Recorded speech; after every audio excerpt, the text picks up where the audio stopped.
it true that if it wasn't for feminism, women like me would not be able to work, enter higher education, or own a credit card? Welcome back to the Bridges of Belief podcast for 2026. We are back and we are excited. Kevin is now a father of 3. Welcome, Kevin. And there's Poya, famously in love. Famously in love. We have to break that down in one podcast. That's just that's on your soul right now every time I look at you. And they're touching each other. It's beautiful. Okay.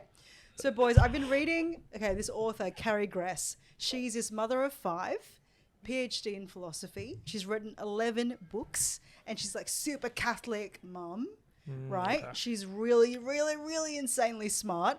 She's written books like the 2 that I've read, The End of Woman, Why Smashing the Patriarchy is Destroying Us or something, and Something Wicked, Why Feminism Can't Be Fused with Christianity. Okay. So I said in a reel recently that was highlighted, when Puya was asking me something, but I said in a reel recently that feminism has made women delulu, and wow, the backlash. But what fascinated me wasn't the anger, it was the script, right? The same script over and over and over again. If it wasn't for feminism, Jess, you wouldn't have a career. If it wasn't for feminism, you couldn't own a credit card. If it wasn't for feminism, you wouldn't be allowed to study. You are benefiting from the very thing that you're attacking. Okay, and I thought, hang on, is that actually true? Is that historically accurate? Or have we just absorbed a cultural talking point? Interesting. Okay, why are you saying interesting? Well, I think it's interesting that I didn't consider that because I'm always looking at the anti-argument. I'm always looking at the, I feel like there is in my head, it's always like there's hundreds and hundreds of absolute destruction arguments for feminism. I'm just like, it's just a joke. Even though you'll see these memes, where, I don't know what that guy is. He's from Flagrants, where he goes, he goes, how feminism comes out, when the war happens. It's like feminism, there's no feminism when the war happens. But all of a sudden they come out when all the war is finished. And they're just like, hey. There's no feminism Where's when the you they, them now? There's no feminism when you're on a first date. Is the war finished? We're out now. So I love that, and there's so many just absolute dominating mic drop arguments to it. Yeah, but I've never like because it's always like some guy going against a college kid. It's anyway. But you always send it to me though. Okay. You always send it to me. But I think just from that perspective. But I have to admit, when I'm hearing this, what you're saying, I'm like, okay. I know that you're gonna have an absolute counter destruction argument. I know you are. I mean, that's why you're saying it. But but that's why I find it interesting. Also, can we just say, if you're getting triggered by this conversation, just hear it out. I'm tired. I'm tired, guys. There's no more reason. But you know, and I just want to bring a reason. It's a reasonable argument that I'm bringing here. Yeah. Yeah. Okay. You go, Jess. Okay, you go. Right. Okay. So the myth that I want to debunk, the main myth I want to debunk in this episode is that feminism gave women their rights. Okay. Is that actually true? So the idea that women were sitting at home waiting for Gloria Steinem and Betty Friedan in second wave feminism to rescue them is historically inaccurate and ridiculous. Because peasant women worked fields, medieval women ran ale houses, like beer ale houses, widows ran businesses, and women worked in family trades for centuries. This is basic economic history. Women have always worked. What changed was the industrialization era. Okay. Is this just in a Western context, just to be specific? Probably, yes. Okay. Yeah. Well, largely in the Western context. Not the invention of the working woman, right? Okay. Yeah. So I have so much to say to this. I just think we've created this cartoon version of history. Okay, no, you go. No, that's absolutely brilliant. The thing that comes up to me as I'm hearing this is what I'm realizing about feminism is I feel like it's more of a posture. Right? I feel like feminism is a posture of pride, it's almost like a anti-men type of posture, right? Yeah. And one thing that I feel like breaks it is I remember watching a reel of someone who actually spends a lot of time with Alex Hormozi and Layla Hormozi. And if you guys don't know Layla Hormozi, she's like a super successful businesswoman, along with her partner, who is equally, if not more, successful, and they both own a beautiful business together, multiple businesses together. What's really interesting is someone says, Layla Hormozi, everyone thinks she's like a boss feminine woman, like a boss kind of, feminist woman, but she's actually the most trad wife ever. Right. Interesting. She is so traditional, and she's so kind of submissive and loving, and she doesn't have that feminist anti-men posture. She just has the posture of, I love Alex so much and I'm submissive to him, but this is how I serve him, by crushing it at business. Right. Do you get what I'm trying to say? I love it. And I don't know if that's exactly what she would say, but I see that, and there's all these other reels where you see her being feminine and soft towards Alex, and I'm like, that's really cool that a woman can be unbelievably successful, as long as the posture is still a posture of just having a beautiful dynamic in the relationship, where it's not like anti-men or putting a man down type of thing. They can be submissive to their man, just as there'll be times where the man is submissive to the woman. But the whole purpose is to serve. Do you know what I'm trying to say here? Yeah. Poya, what's your beef with this? I know that you've got. It's a beef with this. I've got mad beef with feminism. It's gonna get dark. Bring it. It's not gonna be funny talk though. To establish context, I am very, very, very pro women's rights. I strongly believe that women should have the same rights as men. I believe that women's voices are important and should be heard. I don't associate any of that with feminism anymore. I think feminism, to me right now, is actually a joke. And the reason is that... It's actually true. I don't say... And this isn't me trying to even be funny. And this is personal for me. So for some of you may notice, my parents are from Iran. We've been in the news a lot recently. Iran is... So have you guys read Handmaid's Tale or watched the show? No, but I've heard about it. Yeah. What's the premise, Jess? Do you want to share? Okay, I'll just quickly share the premise. Share the premise of Handmaid's Tale. Okay, I haven't read it. I've only just seen I've trailers. But how about you do it? Okay, sure, I'll do it. Yeah, because I've read it. Sorry, I thought you read it. No. Okay, so Handmaid's Tale is set in a post-apocalyptic dystopian US where men have wives assigned to them who are fertile. They have handmaidens who are fertile, and they also have, elder wives or something. It's been years since I read the book. But they have wives. They have these handmaidens who are fertile women whom they have sex with to reproduce, and the way they have sex with them is disgusting. Essentially, the woman lies with her legs spread open, and then the elder wife is like kind of on top of her or something. So it's like it's really effed up. That book is about what a toxic. Why on top of her? Because it's like he's not cheating on his wife, something like that. So he's using it's so disgusting. What? This is the book. And people often say this book, it's like what toxic Christianity looks like. No, this book, and this is true, was inspired by the situation in Iran, because in 1979, the Islamic Republic regime came in and took control of Iran, instituting Sharia law, which robbed women of rights. So in the constitution of Iran, women have half the value of a man. Women have to be completely covered up.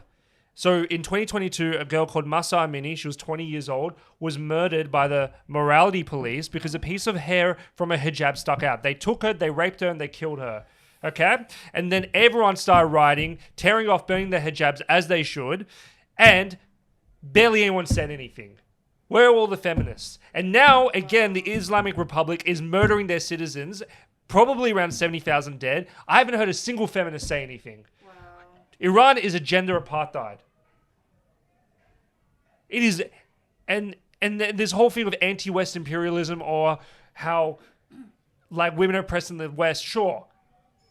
But look at Iran, and have none of them have said anything. So no, I don't like feminism. I don't take it seriously at all. I think it's a joke. Because you don't stand by your own principles. You don't stand by your own principles. So how can we take you seriously? I'm all for women's rights. I am truly Iranian. I am sorry for women's rights. Iran needs to be liberated because women have no rights there. But it's passionate. It's personal for me, and so for me, I can't. I hear Western women say, "Oh, like I'm so oppressed here." I'm like, what oppression do you have? And I guess it is relative. Like I want to be objective here as well, but I just can't take you seriously. It's just Yep. privilege. It's just the result of privilege Yeah. at this point. I think there was a Yeah. place for it. That's my view. There was a place for it. Yeah. But I think now it's just about leveraging privilege and Yeah. Yeah. Which has led to misplaced compassion, because instead of this compassion going to the Iranian women who really need it, who really need an advocate, right? And right now it seems like Elon Musk is an advocate for them. Yep. The right is more of an feminists? advocate. None of the Democrat, like I guess, like obviously left wing, but I've heard no support from left wing politicians, and I've always leaned a bit more left politically.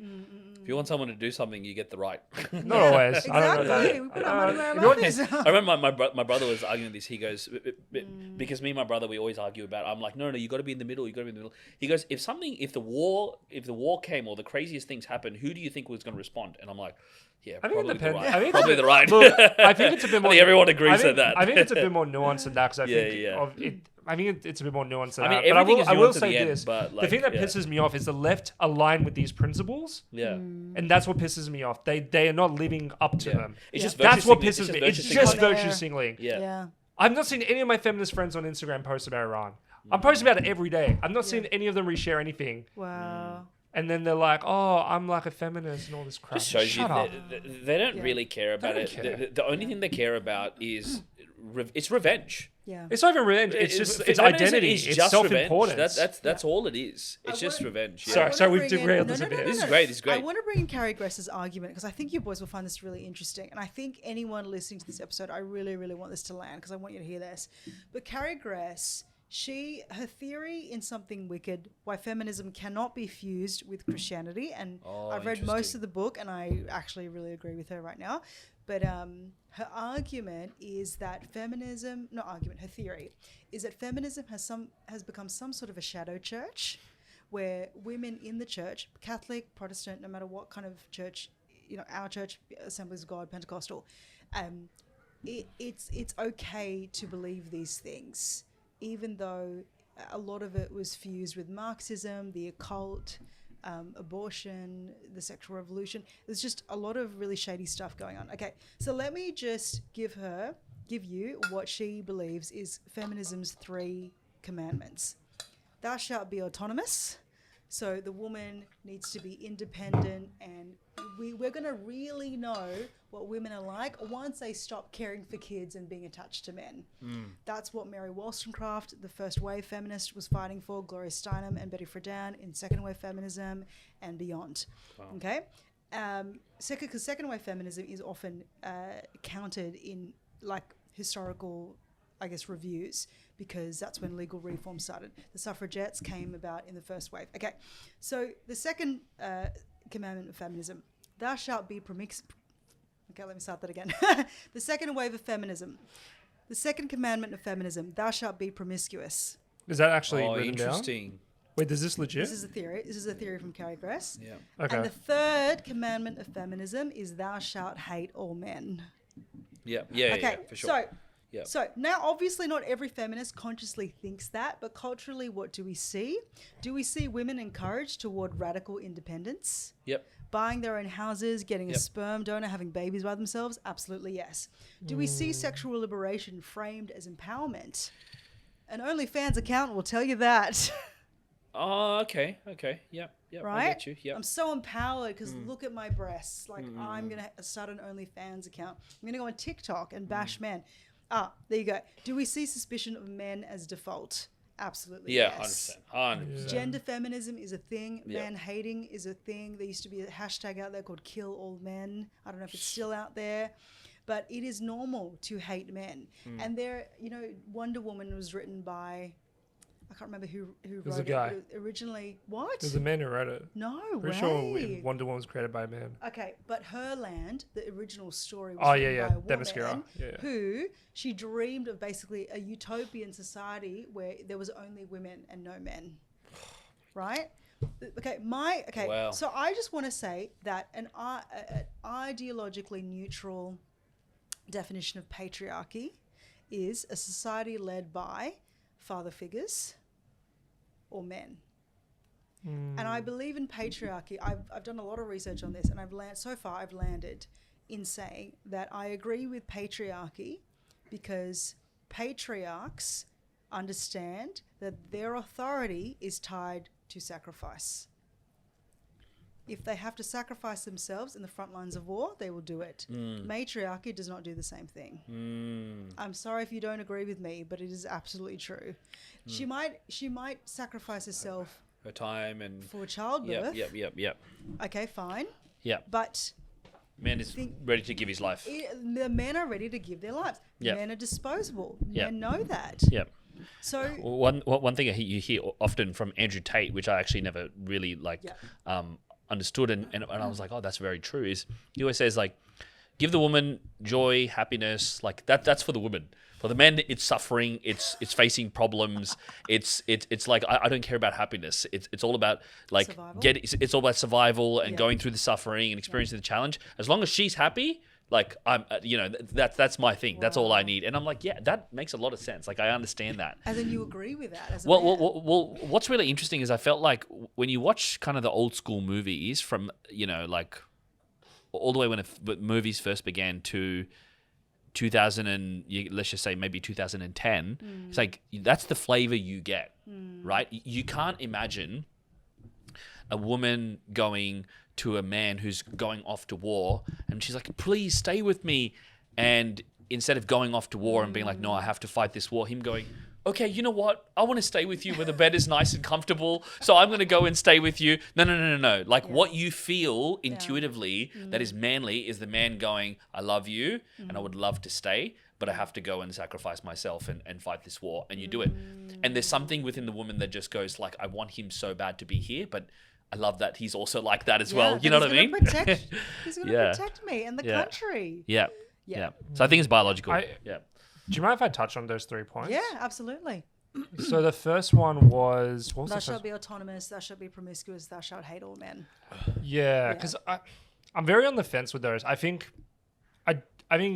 I'm very for women's autonomy in certain areas. I think the abortion thing is very complex, and I think that's where I don't really buy the argument that's purely about a woman's body. I think that it's also a human life. And I think that I think you have to hold both truths in that. Otherwise, you're not really, I don't think you actually acknowledge the situation, but I won't get into that now. But yeah, I think women should be allowed to choose what career they want. If they want to buy a house, buy a house. They want to do X, Y, Z, do that. And obviously, as I mentioned before, the context of where my ancestry is from, Iran, women don't have that. So yeah, that's kind of the perspective I bring in. I'm always going to be comparing it to that. In terms of promiscuity, yeah, I don't agree with that at all. I think sex should be within marriage, but I can see the counter argument being made that feminism allowed for women to choose which partners they wanted. I don't know, and I don't know the nuances of what it was like, and how I don't even know the nuances of how feminism was instituted throughout history. But I've heard the narrative that women didn't have a lot of autonomy in choosing which partner they wanted to be with or who they wanted to marry. And so I can see a positive argument there for that's tenet. I don't agree with sexual promiscuity, but I guess what I'm trying to say is I think the idea that a woman should be able to choose who they want to be with, I think that's a really good thing. The last one, what was the last one again? Thou shalt hate men. Yeah, I think what I've seen happen is, and I see this with a lot of movements with marginalized people, and I've experienced this myself, is if you I personally do believe women have been marginalized. I mean, they are in the East, that's for sure. But I think in the West, probably historically, I need to look into it more. And feel free to tell me if I'm wrong. But from my understanding, they have been marginalized, and obviously men have been in power. So I can understand the anger at men. But I see what I've seen happen is that anger's turned to resentment, and instead of working towards some kind of reconciliation, become like a revenge plot. It's a revenge plot, and I think that's in a lot of racial movements as well. I felt I genuinely went through periods where I felt resentment towards white people, and that doesn't do anything. And I think when I guess there's certain things within the work movement around race stuff, around how white people like have it so easy, or white people aren't as great, or whatever, or how white people are so problematic. It's like, this is what people were saying about me when I was growing up for being Middle Eastern. It's still racism. It's just shifted. Yep. And so that last one, yeah, I think what I see there is resentment that hasn't been dealt with. Yep. So, because Carrie Gress talks about how Betty Friedan was very influenced by, I think it's Frederick Engels. I could be getting that very wrong. Engels Basically, a and Marxist theorist who applied that same model over feminism, and she took it and she like had a publishing deal and she ran with it or something. Basically, like that Marxist model of oppressor versus oppressed. So the men are the oppressors and the women are the oppressed, and instead of proletariat versus bourgeoisie, because bourgeoisie were the upper class, the proletariat were the working class. So it's like, oh, okay, all right, so Marxism isn't working. Okay, how about feminism? Feminism seems to be getting trendy now. Like, let's push this on the political bandwagon. So, like, that's what happened historically. And then you get, then they realized that when women are angry, they start to rally. And they become your most passionate supporters. So this is why we have, that's why we had second wave feminism. And also, like, it's like feminism had the best marketing campaign. Because, okay, here are some other myths or facts that I want to debunk here. Lies that I want to debunk. Feminism did not invent women working. That was always, women were always working. Just want to say that. It was industrialization that changed, I guess, the flavor of that. The credit card line. Oh, I hate it when people say that, when women say, oh, you wouldn't be able to have a credit card if it wasn't for feminism. Okay, let me give you some facts. Wait, can you explain that in the first place? Okay, so I had a woman say to me, before feminism, women weren't able to apply for credit cards. I just have a quick question. When did feminism start? When they say before feminism? So Wollstonecraft probably wrote, her publication. I can't actually remember what it's called. Do you want to quickly? Okay, but it was like 18 something. Okay. Yeah. Sorry. And what country was it? Was it British. British. Okay, cool. Yeah. Okay. So the Equal Credit Opportunity Act was passed in 1974, and before that, some banks required married women to have a male co-signer, which wasn't good if you didn't have a good marriage with your husband. But women could and did obtain credit before 74. Single women, widows, business women, they could all obtain credit. Okay. So the law standardized anti-discrimination, which was good. But it didn't invent the idea of women handling money. That was always around. Okay.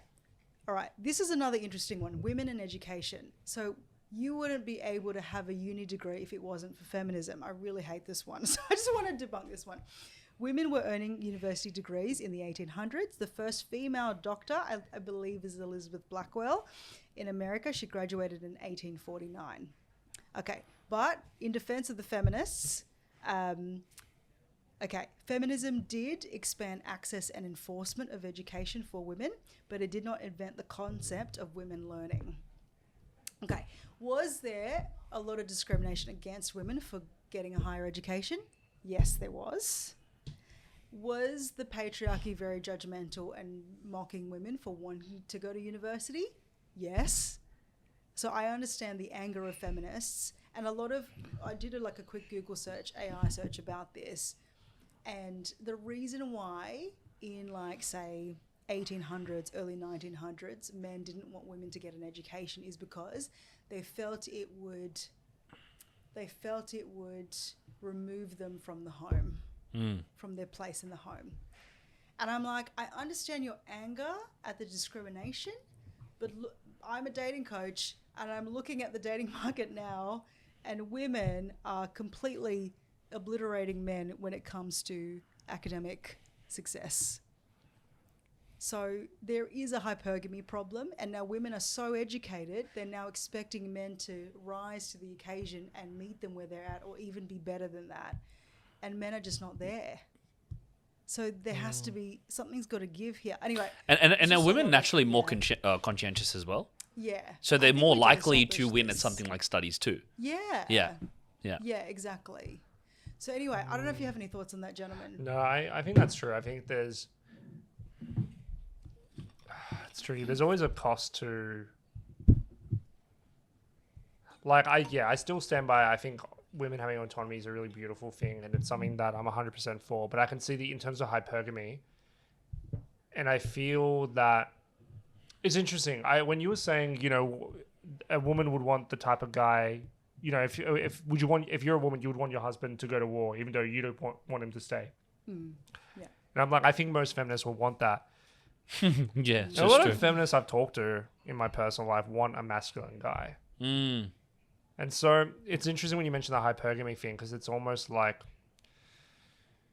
I don't know, I have two thoughts. Is it an example of women kind of creating their own worst nightmare, like certain women who are high achieving creating their own worst nightmare? Yeah. Or is it a result of men actually not stepping up? And I was thinking about what you said about patriarchy, and it's very interesting. Because That's a good question. I think it lines up with kind of our biological nature, in a sense of like men being more hunter-gatherers, protector providers, women being more caretakers or whatever. And I think as a Christian, that's sort of where I think theologically that lines up in a general sense. I think there's room for a bit of flexibility there. But yeah, I think when I thought about when you're saying patriarchy, I was like, yeah, I think the most ideal society would be a patriarchy. But I feel like the reasons we have issues with the patriarchy now is because it's a patriarchy run by bad men. Yeah. And men who are not moral, and men who do not have any tenderness or care.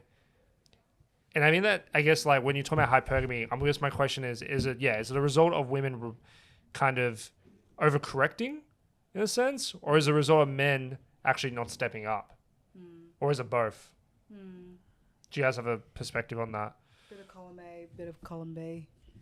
What do you think, Kevin? You tell us your perspective. I think that, I mean, this is just my general theory and opinion, and I'm like, in this phase, even in my content, like wanting to just share my theories a bit more. Like, I'm not saying that I'm right, it's just thoughts in my head, but I do feel that women being more conscientious, more neurotic, more compliant with rules and whatever, have traded caring for a baby for sitting in a cubicle. And I don't think they understood what they were doing. Like, it's like we got all these rights, so we got the whole buffet open to us, but it wasn't actually good for us. They didn't realize that opening up the whole buffet would then block off all these other things we took for granted. And I had a guy on the weekend ask me, why do you think it's harder for people, singles now, to get together and get married? And I said, because we've removed the rites of passage for singles to meet each other and mingle and get married. We don't have our parents playing matchmaker. We don't have a community matchmaker. We don't have, which is why I've tried to be the Christian matchmaker. The Jewish community has that. So like feminism has made the standards just go through the roof, and women are just constantly unsatisfied. And you know, the thing that I was thinking as we we're talking about all this is like, do I know any feminist, like personally or on TV, that is genuinely happy? Probably not. No. Do you know many feminists though? Yeah, I do actually. I do. Like, I wouldn't say hardcore feminists, but I would say people that when you talk to, you're just like, well, you got some very feministic views. So, I think when I think about it, I don't know anyone who's like that, who's genuinely happy to the core. And I think it goes to say, like what you're saying, there's like all these components that show biologically it's not the right way to be, which is, you know, of course there's the whole dating market that's not working. Then you've got the unsatisfaction of, now I'm at the end of my rope, now I'm fully satisfied, but why am I missing joy? Because I'm not fully focused on the thing that really gives me joy, that I'm biologically made to give me joy, which is, being a mother.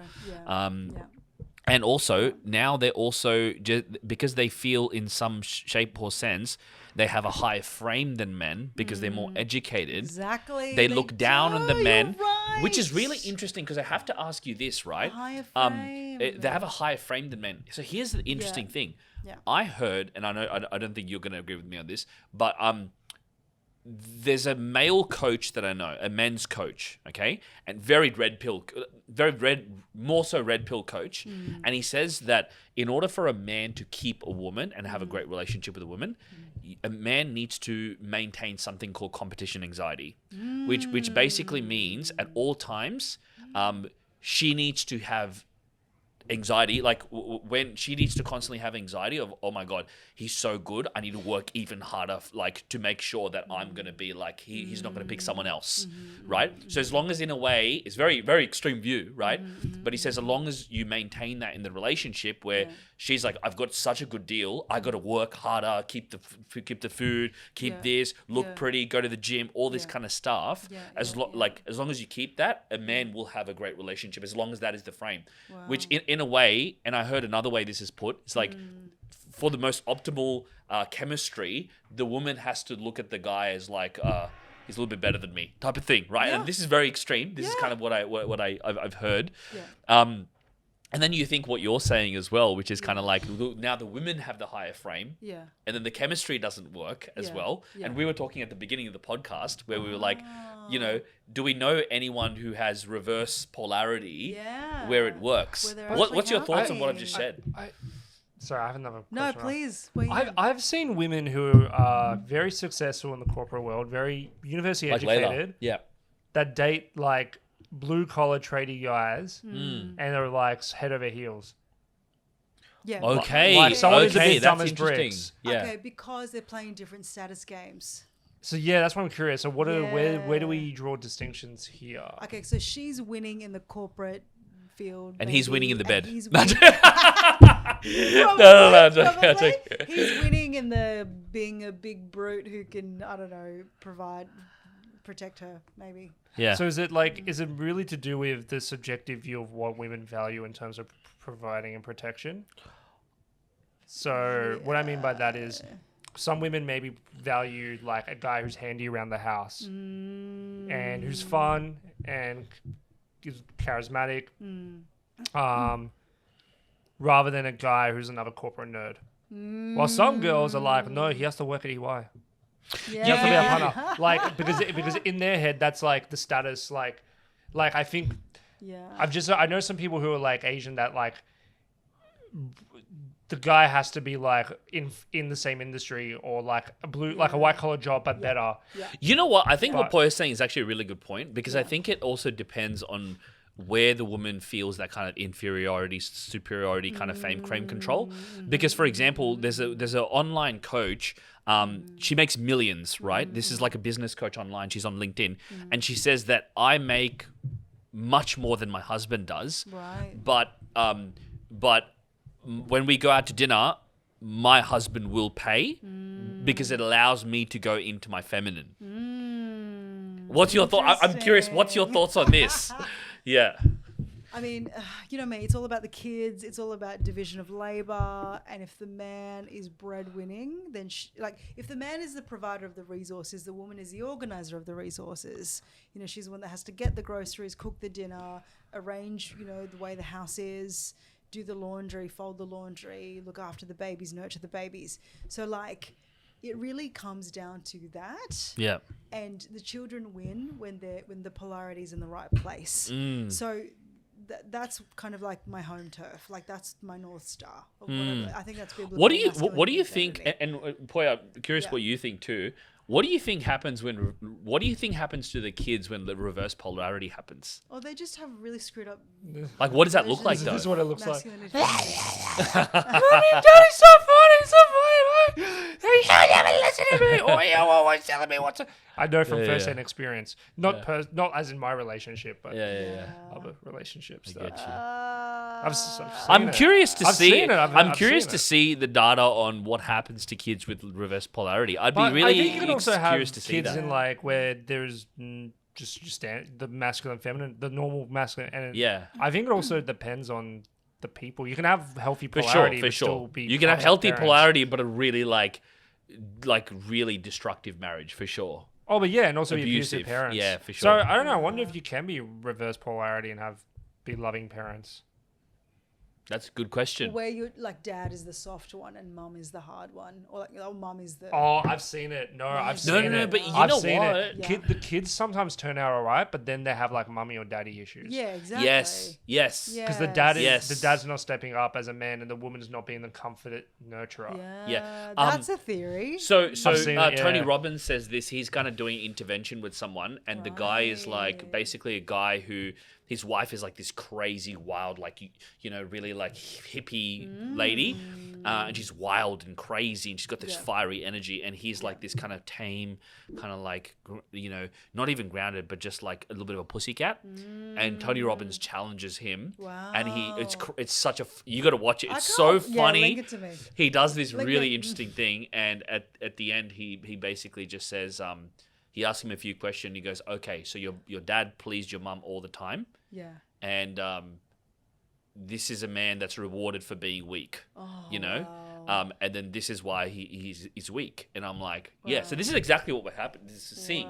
Reverse polarity creates this. Oh my god. In this particular man, he was just kind of like an emasculated man, you know? So sad. Yeah.